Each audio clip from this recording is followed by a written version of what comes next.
nous accueillons Monsieur Bresson dans le cadre de la Biennale 2021. Donc, Monsieur Bresson, enfin Pascal, donc vous êtes illustrateur, scénariste de BD, et non seulement BD, mais toutes les BD que vous essayez de faire, entre guillemets, c'est surtout dans le cadre de devoir de mémoire de la transmission.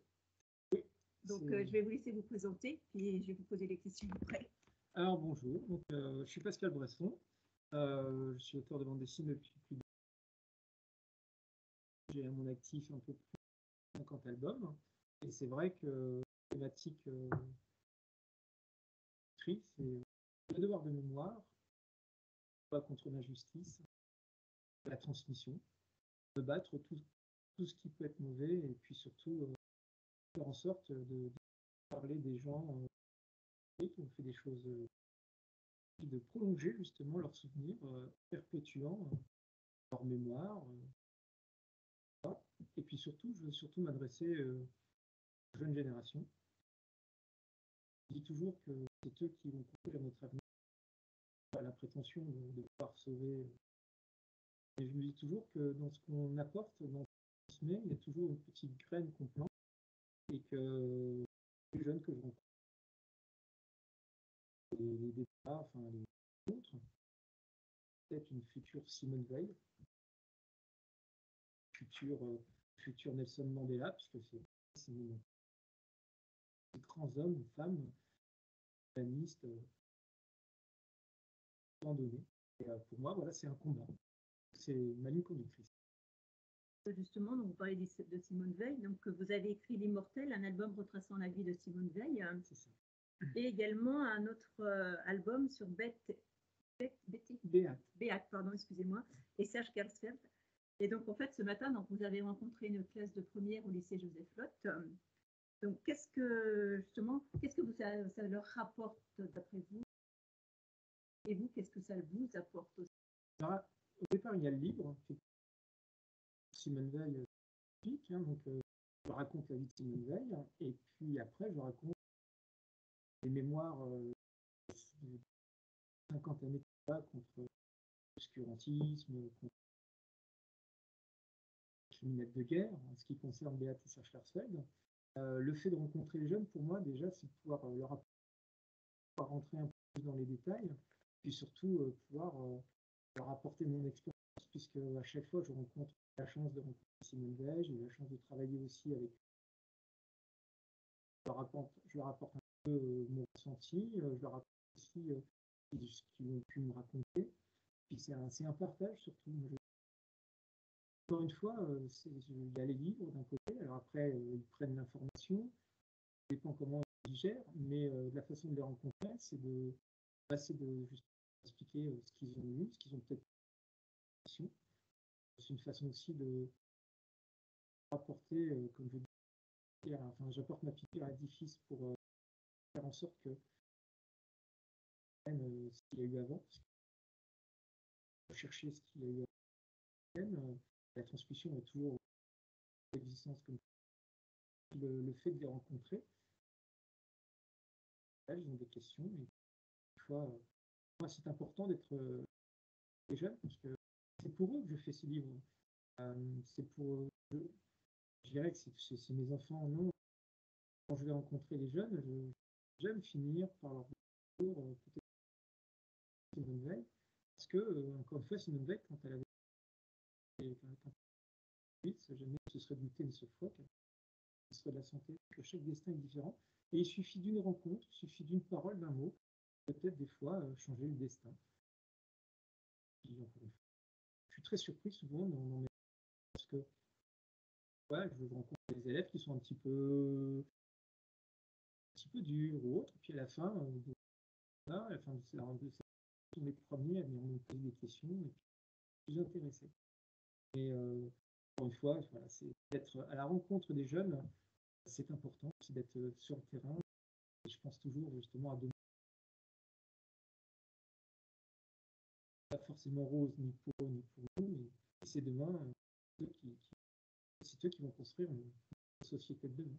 On peut leur apporter des choses bienveillantes, positives, des de vie tellement formidables, c'est que enrichissant. Et puis pour moi aussi. Donc pour écrire la BD sur Simone Veil, vous l'avez rencontré plusieurs fois. Oui. Et donc j'imagine que ça a dû être un choc, c'est pas vraiment un choc, mais ça a dû vous avoir marqué dans votre vie, justement, et peut-être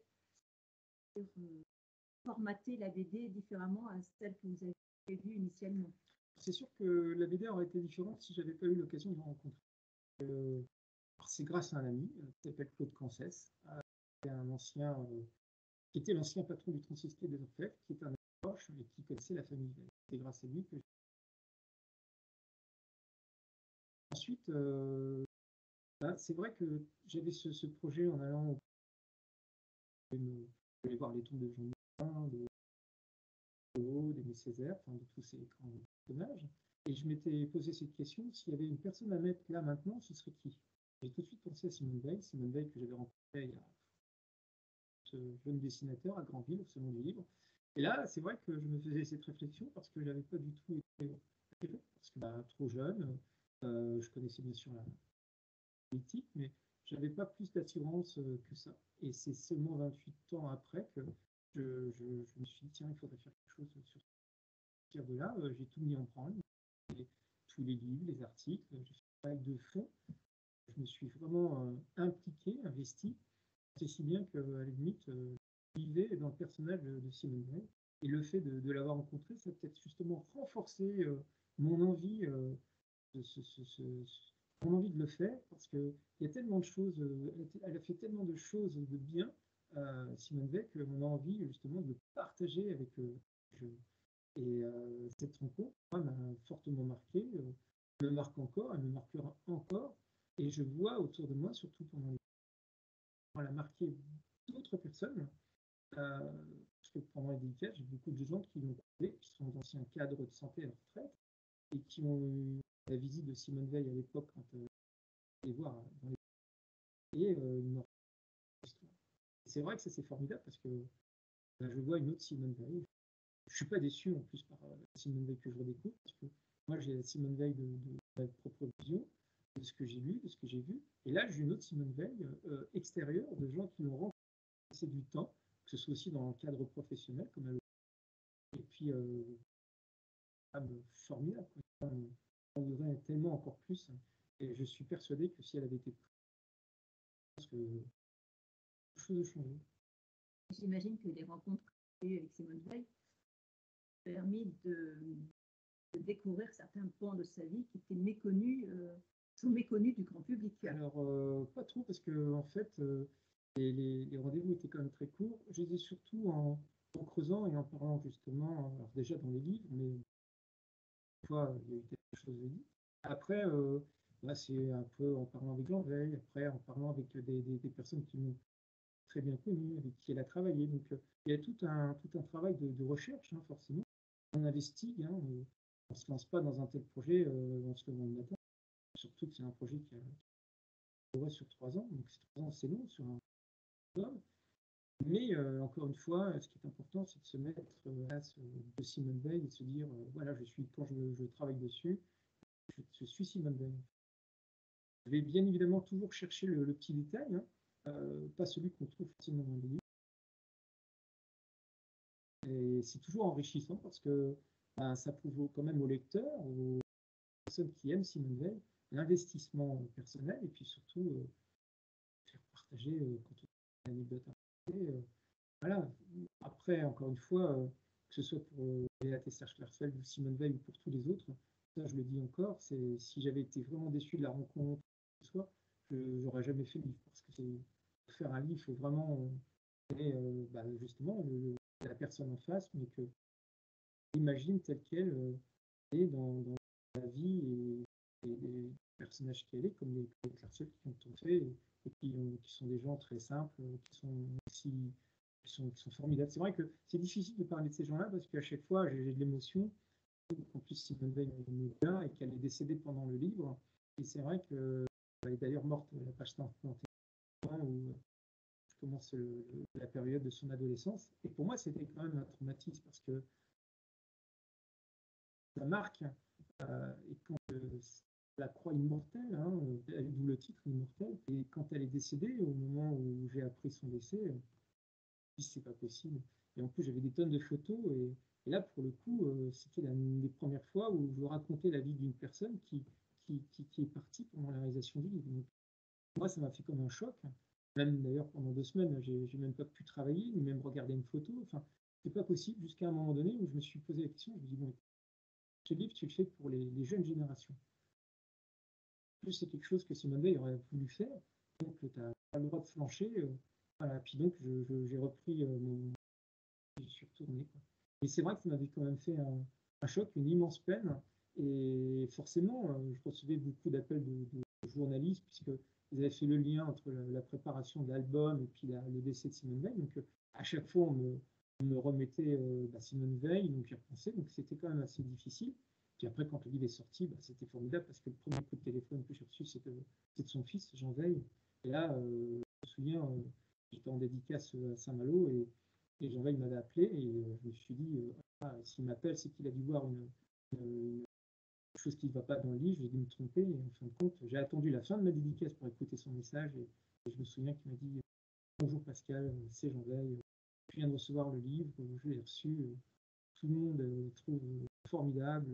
Si maman avait été vivante, elle était contente, c'est très pédagogique, très bien fait, bravo. En tout cas, si vous êtes de passage, on déjeune ensemble et tout, et depuis, on est en contact régulier. Donc pour moi, c'était vraiment une belle récompense, parce que quelque part, j'avais réussi ce que je voulais faire, c'est-à-dire faire un livre, le premier tout biopic sur Simone Veil, et puis le faire sans pathos, sans rentrer dans les clichés. J'ai vraiment fait le plus simple possible. Et puis le résultat est que le livre est constamment réédité, et qu'on en parle, quoi. C'est ça qui est bien. Aussi bien les jeunes que les plus anciens. Et c'est souvent en dédicace que je rencontre d'anciens comment dirais-je, cadres de santé qui sont en retraite et qui ont croisé Simone Veil, puis qui, quand ils en parlent, ils ont des yeux pleins d'étoiles. C'est formidable. Il y a un partage mutuel. Et ouais, on est toujours bouleversé. Ça m'est arrivé plein de fois de verser mes larmes, parce qu'il y a l'émotion, forcément. Là, ça va un peu mieux parce que j'ai beaucoup de recul, mais au début, j'étais très ému, quoi, des comptes de Simone Veil. Chaque fois, je repensais aux rencontres, je repensais à tout ça, quoi. Donc, puis même encore maintenant, j'en parle toujours autant, j'en pense toujours autant. Et je crois que c'est le seul livre qui me marquera jusqu'à la fin de ma vie, de toute façon. Avec Les Claircelles aussi, parce qu'avec Les Claircelles, Béat et Serge, on a quand même vécu 6 mois à travailler. J'allais souvent donc, les voir à Paris. Et là aussi, il y a eu une amitié qui s'est créée. Donc forcément, c'est pas comme un livre qu'on fait chez soi. Voilà, on va parler de tel thème, et puis on le fait, et puis basta. Alors que là, non. Là, j'ai vraiment vécu dans le sillage des gens, j'ai vécu un peu leur quotidien, on a beaucoup discuté, parfois dans l'intimité. J'ai eu des fois des questions existentielles quand je faisais Béat et Serge Claircelles, parce que pour moi, Serge est un sage. Donc, il m'est arrivé une fois de lui écrire, j'étais en train de faire le livre, il était droit, enfin, il était tard quand même. Et j'avais cette notion de dire, s'il y a un Dieu, pourquoi a-t-il autorisé 6 millions de juifs exterminés? Et je lui avais écrit, puis j'ai été surpris de recevoir aussitôt une réponse. Et que ce soit même à Jean Veil, puisque j'en avais parlé, mais que ce soit Serge ou Jean Veil, Serge Claircelles et Jean Veil, c'était en gros, il ne fallait pas amalgamer les choses, c'était deux choses totalement différentes. Donc effectivement, ça m'a bien aidé après par la suite, parce que bon, voilà, quand on est un peu spirituel, on se pose aussi des questions, on se remet en cause sur plein de choses, et eux, ils ont cette intelligence de dégonfler ces questions existentielles, et ça m'a fait du bien. Bien. Bien, mais je vous remercie beaucoup de vous avoir prêté beaucoup, au jeu, puis vous êtes d'être venu jusqu'à nous à Pontivy pour rencontrer les quelques élèves. C'était super, hein. J'ai vraiment passé un bon moment, et je vous remercie Valérie, Laurie, Nathalie, le lycée Joseph Lotte, et puis au plaisir de revenir à Pontivy. Bien. Merci beaucoup. Ça va, c'était ? Merci pour